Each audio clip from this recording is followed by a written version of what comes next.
بوركينا فاسو. بونجاح يعدل النتيجة لمصلحة المنتخب الوطني في الوقت بدل الضائع ويبقي الآمال قائمة من أجل التأهل إلى الدور الثاني. مباراتان، نقطتان للمنتخب الوطني.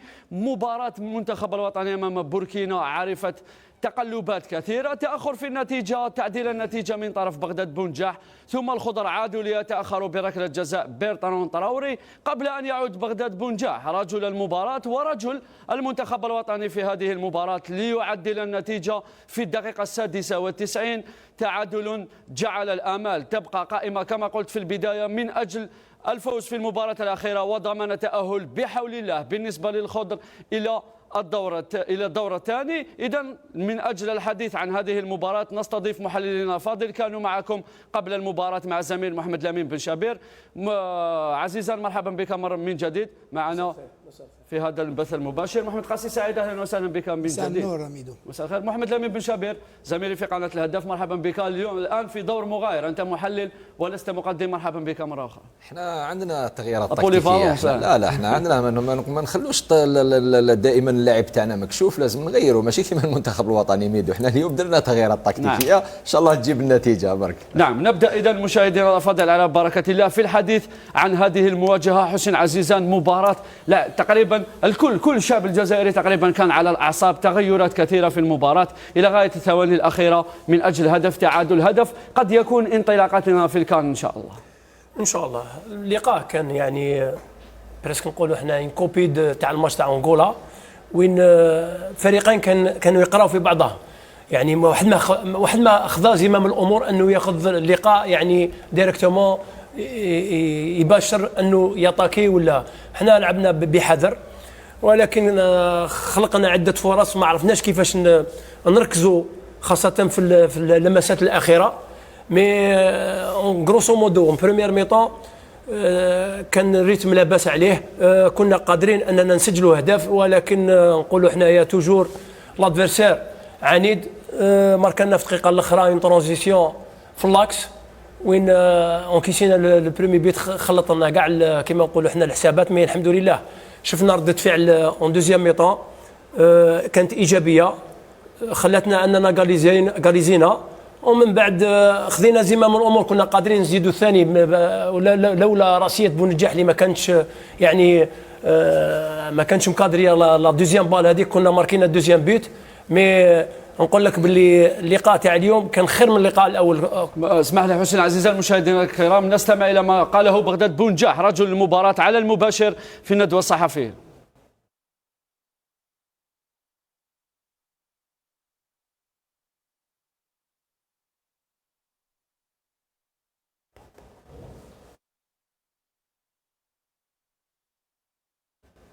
نعود إذا المشاهدين الكرام إلى غاية إصلاح الخلل التقني مباشرة من هنالك من بواكي. هذه هي ظروف المباشرة. تسمعك حسين عزيزان كنت تتحدث عن الشوط الثاني، دخول اللاعبين ربما خلينا نقولوا اللي مفروض كانوا يكونوا من البداية لكي نتجنب كل ذلك الضغط اللي كان علينا من الناحية النفسية. ما تشوفش باللي ربما اللاعبين اللي دخلوا في الشوط الثاني كان من المفروض يكونوا من البداية، خاصة محمد أمين عمورة.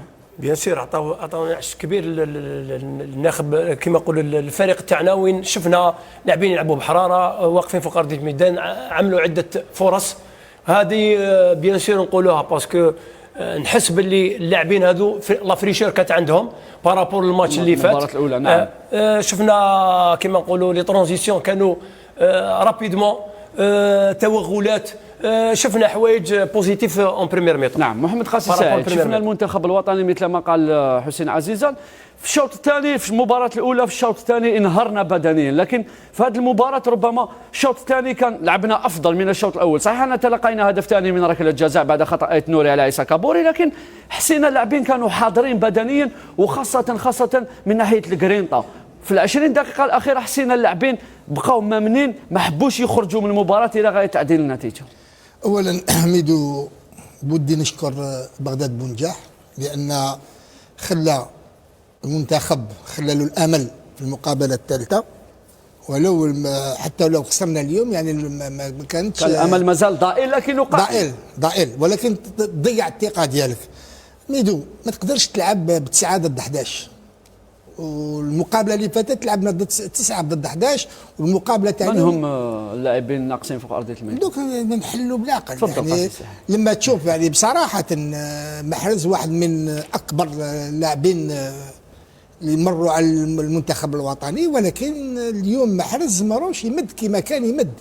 لابد تاخذ قرار صائب باش تخلي اللاعبين كما ادم الناس، امين عموره، شيبي، بوداوي. يعني ما تقدرش تخلي هاد اللاعبين اللي شفناهم لما دخلوا غيروا كل طريقه اللعب تاع المنتخب الوطني. شفنا لاغرينتا، شفنا الضرب مع البوركينابي، شفنا باللي الحراره ما اثرتش عليهم، ليميديتي ما اثرتش عليهم، ولا بروف باش تعدل في الدقيقه 90 زائد 5 هنا وين تعرف باللي المنتخب تاعك واللاعبين تاعك في صحه جيده. اذا لازم نحفظوا الدروس، ولازمش واحد يموت بالافكار ديالو، لازم تحفظ الدروس تاعك جيدا. عندك مقابله مازال ما تاهلناش ميدو، مازال ما تاهلناش، ولم نقصى بعد. نعم لم نقصى بعد. كاين المقابله الثالثه راح تكون اصعب من هذه المقابله هذه اللي هي موريتانيا، ولا بد على الناخب الوطني ان يراجع الدروس تاعو ويدير التشكيله اللي لازم تربح المقابله، لان كاين لاعبين اللي قادر بهم تروح بعيد وتربح، وكان لاعبين اللي ما تقدرش الله غالب ما تقدرش تمشي بهم. نعم. محمد لامين بن شابير، قاسي سعيد يقول لا يجب على المرء ان يموت بافكاره. هل يجب على بالماضي الان تغيير أفكاره بعدما شاهده في آخر 20 دقيقة وما قدمه اللاعبون الاحتياطيون حتى ما بين شوطين بدخول عمورة، بدخول والناس، دخول شايبي؟ مش المنتخب تحرك، أصبح أفضل بخروج رياض محرز. خلينا نقول صراحة رياض محرز ربما في تاريخ كرة القدم الجزائرية هو من بين أفضل اللاعبين، لكن في هذه الدورة مباراتان لاعب غائب تماما. في المباراة الأولى لعب 90 دقيقة، في هذه المباراة شفناه انطلاقا من الدقيقة 70 بعد خروج محرز شفنا وجه آخر للمنتخب الوطني. هل بالماضي الآن في المباراة الثالثة الآن لا كما يقول لك ما عندوش خيارات أخرى إلا إجراء تغييرات ومنح الفرصة لهؤلاء اللاعبين من أجل منحنا فوز يؤهلون إلى الدور الثاني إن شاء الله؟ أنا شوف نقول لك حسب ما أعرفه عن بالماضي، أنا أتوقع أن نرى محرز أساسيا في المباراة الأخيرة أمام موريتانيا للمرة الثالثة على التوالي، وأتوقع أن أرى العديد من اللاعبين الذين شاركوا في المباراتين كأساسيين في المباراة الثالثة، لأنه صراحة تكلمنا كثيرا في هذا الموضوع، وفي كل مرة كان بالماضي يصدمنا بنفس الخيارات وبنفس القرارات وبنفس الأخطاء. لماذا تجبرني على متابعة مباريات المنتخب الوطني الجزائري دائما تحت بالضغط وبالسكري وبكل الأمراض الممكنة؟ لماذا ونحن كنا قادرين منذ البداية على إدخال تشكيلة قادرة على لعب الهجوم، قادرة على حسم المباراة مبكرا؟ كنا تكلمنا في الكواليس وأجمعنا على ملاحظة أولى تقريبا أجمعنا عليها كلنا في الكواليس. لماذا وأنت مطالب بالفوز أكثر من بوركينا فاسو الذي يدخل المباراة بأكثر أريحية بما أنه فاز في المباراة الأولى؟ نعم. نتيجة تعادل اليوم تكفيه. لماذا أو على الأقل فسر لي لماذا يصر بالماضي على إقحام ثلاثي وسط بنزعة دفاعية؟ بن طالب، زروقي، وفغولي، وأنت مطالب بالفوز. أنا حسب كرة القدم التي أعرفها حين أكون مطالبا بالفوز يجب أن أقحم على الأقل لاعب بمهام هجومية أكثر منها، على الأقل لاعب على الأقل. اليوم نشاهد 3 لاعبين كلهم بمهام دفاعية، هذا غير ممكن وأنت تبحث في هذه المباراة عن الفوز. بعدها ما الذي حدث؟ بسبب هذا الخلل في وسط الميدان كما تقول انت ميدو ليزانترفال اداوهم منا بوركينا فاسو في المباراة، خاصة في الشوط الأول داونا ليزانترفال. كي تشوف هذه الطريقة تاع التفكير وطريقة توظيف اللاعبين والله غير تطرح تساؤلات وما تفهمش علاش هذا التعنت بين بالماضي. انا ما نقولش انها فلسفه، لانه بالماضي يبقى مدرب وليس شجره، يستطيع ان يغير التكتيك في المباراه 3 أو 4 مرات. ميدو لماذا يصر؟ أنا أرى أنه أمر مرتبط بعقليته، تعنت، هذا هو المصطلح، يتعنت في خياراته. محرز اليوم عال على المنتخب مثل المباراة الأولى.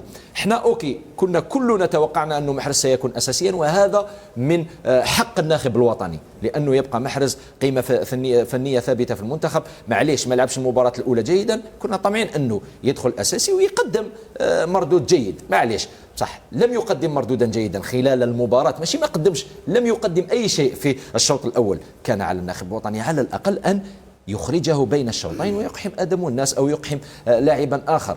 لماذا يصر على إبقاء رياض محرز إلى غاية الدقيقة 70؟ حتى كنا خاسرين 2-1، بعدها اضطر انه اذا جات لقطه عطاو له الكره ما قدرش، خرجت له التماس تما اللي عاود اللي خرجوا دخل ادم الناس. علاش نبقاو في التاخيرات والقرارات المتاخره اللي تؤثر على المنتخب الوطني الجزائري أكثر مما تفيده؟ شاهدنا كيف تغير رتم المباراة وتغير رتم المنتخب الوطني تماما بعد خروج رياض محرز، وهذا ليس استنقاصا من رياض محرز ولكن إحقاقا للحق. بدخول عمورة بدخول آدم والناس أصبحنا نرى خط هجوم آخر تماما. الكثير من الفرص كنا قادرين على الفوز لولا تسرع لاعبي المنتخب الوطني الجزائري في العديد من الفرص. نعم نستسمعك محمد لمين بن شابير. حسين عزيزان، بونجاح في الندوة الصحفية بعد أن مشاهدينا الكرام بونجاح تم اختياره رسميا من طرف الكاف رجل للمباراة، يعني هذه المرة كانت مستحقة 100%. بغداد سجل هدفين وأنقذ المنتخب. يقول أدينا مباراة كبيرة وكنا نعرف بأن ربما الخسارة كانت ستجعلنا نقصة. يقول لك المدرب بين الشوطين تحدث معنا وقال لنا بأنه يجب أن نبقى مركزين. صحيح لو أنهينا الشوط الأول ب0-0 كان يمكن أن نفوز. قال لك الهدف أثر علينا، لذلك دخلنا نفكروا في التعادل أكثر ربما من شيء آخر. كان قال بالفم المليان يجب أن لا نخسر في هذه المباراة، هذا ما فكرنا فيه. هي صعبة على كل حال. الإنسان كي الخساره راح بريسك نقولوا حنا راح تقصينا على هذيك لونغاج ديجا تاع المدرب ستريسون. لو فات اللي دخل يهضر على الكوتي بسيكولوجيك انه ما لازمش نخسروا. ديجا هنا عندك شك كبير انك راح تلعب مع فريق اللي عنده ما يخسر. ديجا عنده 3 نقاط في الرصيد تاعو، اللي الاز عليك يقدر ياخذ المباراه هذه باريحيه بارابور عليك نتايا. اون بليس زيد تخرج 1-0 خاسر في لا ميطون. هنا راح تزيد تولي عندك امبريسيون واحده اخرى انك تعادل وزيد تسجل باش تفوز. وكانت عندنا هذه لا بوسيبيليتي، مي التسرع خلانا نقولوا حنايا دخلنا في الشك. وعلى هذيك جو بونس انايا اون دوزيام ميطون ادينا لقاء في المستوى بعد التغيير الاول انه خرج فغولي ودخل عمورة. انا بالنسبه لي عمورة ستين بياس ميتراس اللي جو بونس انايا راهو ياكد فيها باسكو راهو في مرحله تصاعديه، وجو بونس انا خذا اون بلاص كما نقولوا تيتولار بدون كلام. يليق اللاعب هذا ياخذ كونفيونس برك من عند لونترينور اللي جو بونس انايا لا لوجيك كان يدخلوا تيتولار كان يعطي النكهه الهجوميه افضل من شفناها اون دوزيام ميطون. نعم هذه هي. نعم قاسي سعيد يقول لك لا لوجيك انه عمورة كان يبدا كاساسي، وهذا ليس فقط كلام حسين عزيزان وانما كلام الجميع بعدما شاهدوا ما قدمه عمورة في الشوط الثاني. تقريبا لعب مهاجم ثاني رفقة بغداد، وبعدها بعد خروج محرز وبلايلي شفناه تنقل الجهه اليسرى. في كل مره الخطوره كانت تجي من عنده من خلال التوزيعات والانطلاقات. هل عمورة اليوم يجب ان يكون اساسيا في المنتخب الوطني؟ هل على بالماضي التفكير في بما أنه المدرب في إيجاد منصب لعمورة كأساسي رفقة بونجاح رفقة بلايلي في تشكيلة المنتخب الوطني بمناسبة المباراة الثالثة أمام المنتخب الموريتاني، ما دام أنها مصيرية وأي نتيجة أخرى غير الفوز قد تجعلنا نخرج لأول مرة في التاريخ مرتين متتالية في الدور الأول؟ الجميع ليس بالماضي. نعم الجميع ليس بالماضي، كل واحد عنده مسؤوليته. ميدو الجميع لما يتكلموا برا، احنا قاعدين نتكلموا، ولكن لازم تكون في قلب الحدث. ربما بالماضي يريد عمورة كجوكر، وشفناه لما يدخل كجوكر او يغير مجرى تاع اللقاء يقدر يكون اساسي، ولكن حتى لما يكون جوكر يقدر يجيب لك الاضافه. لما تكلم على عمورة غبات لامين تكلم على وسط الميدان الدفاعي، نجم نتكلم لك امين نقول لك عوار قادر يمد اشياء ايجابيه في وسط الميدان. قاسي سعيد استسمحك ان ساعود اليك من اجل مواصله حديثك مباشره مشاهدينا الكرام الى ملعب السلام ببواكي والندوه الصحفيه للمدرب الوطني جمال بالماضي. Deuxième mi-temps, on fait des changements, on joue on prend des risques, notamment dans les choix des joueurs qui rentrent. Ils ont été importants. On se crée encore beaucoup d'occasions. Celle de Bardad de la tête, celle de Amoura de la tête. Vraiment. Et puis voilà, encore un fait de jeu, un penalty sur un bon ballon. Et donc voilà, encore à cravacher et revenir. Donc on paye cash on peut s'en prendre qu'à nous-mêmes, hein, le peu d'erreurs ou de placement ou de manque de concentration peut-être, ou je sais pas, on paye cash ces moments-là. Alors que nous procurons beaucoup d'occasions, on rentre beaucoup dans les surfaces de réparation, voilà, que ce soit le dernier geste, on est peut-être pas assez tueurs. Le match aurait pu être différent. Je vais féliciter nos joueurs pour l'abnégation, la détermination qu'ils ont eu à rester en vie et aller jusqu'au bout de ce match-là pour revenir à la marque.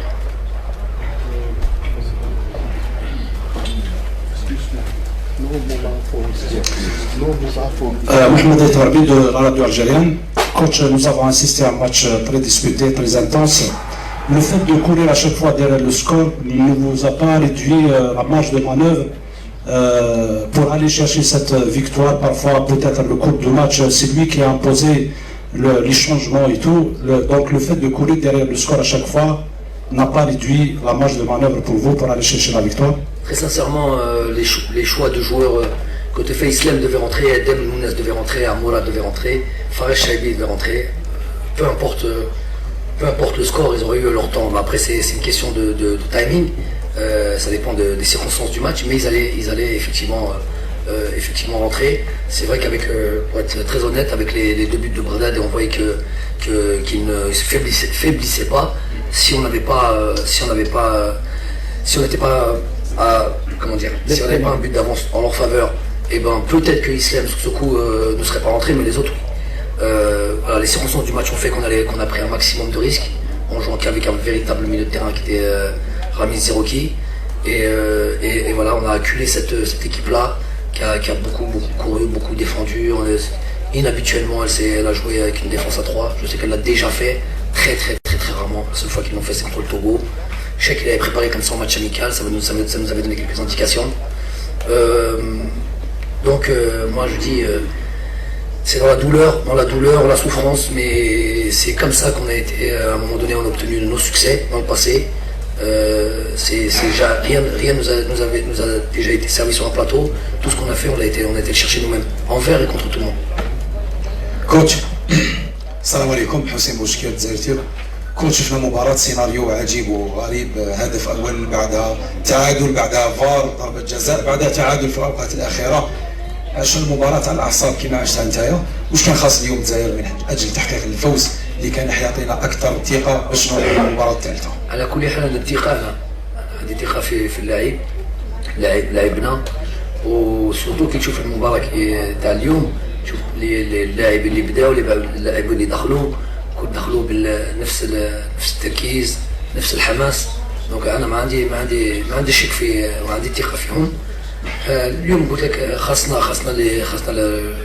marquer, tu marques sur tes occasions, un but, deux buts, le match il est complètement différent. ولكن moi je suis satisfait bien sûr je me serais bien épargné de souffrir jusqu'au bout comme ça, mais voilà, c'est des matchs on doit les jouer, ça doit nous arriver, et si on va aller très loin dans cette compétition, quoi qu'il arrive, on aura des matchs comme ça. Rien ne sera facile, surtout contre dernier demi-finaliste de Coupe d'Afrique. On sait que le Burkina c'est costaud, c'est solide, il y a des joueurs d'expérience, des joueurs qui jouent dans les grands championnats.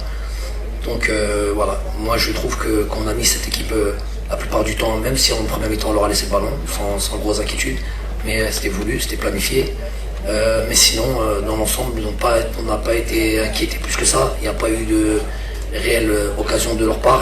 Et par contre, nous, 4-5 situations quasi claires de gagner ce match-là. Donc, beaucoup de motifs de satisfaction.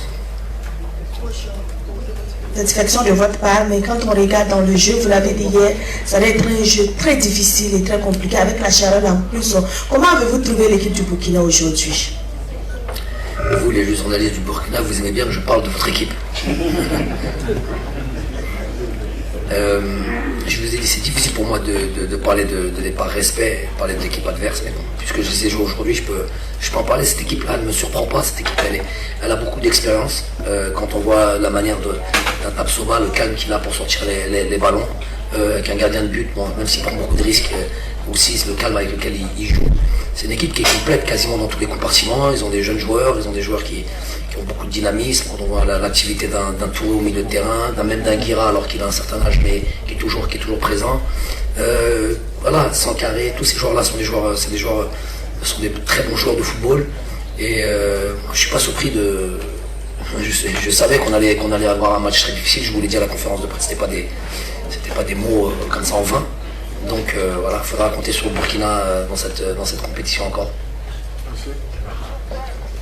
Mahmoud Joubour, Radio Algérienne. Coach, bis repetita, on domine, on se crée des occasions, on n'arrive pas à tuer le match en première mi-temps, également en seconde mi-temps. Mais moi je voudrais revenir sur un aspect. Est-ce que vous ne pensez pas que dans cette difficulté que vous avez eue sur les deux matchs, la deuxième mi-temps, et sur ce match-là où vous dominez et vous ne marquez pas, est-ce que sur un tel tournoi, ça ne va pas vous servir? Et notamment sur un plan mental. Moi, je retiendrai la déclaration de Bounja, qui était là juste avant vous. Il a dit à la mi-temps, en encaissant ce but juste avant de rentrer, ça a été un coup de bambou. L'entraîneur nous a remobilisés. Et justement, l'une des forces peut-être de cette équipe, c'est cette force mentale. 2 fois mené au score, il ne lâche rien du tout et il revient. C'est sûr que ça va nous servir parce que le foot est ainsi fait. Il y a un truc sur lequel, si on vit pas une certaine expérience, le jour où justement tu te retrouves dans cette situation, peut-être que tu perds tes moyens. Là, on sait qu'on est capable de revenir, on est capable, avec la mi-temps qu'on avait fait, on pouvait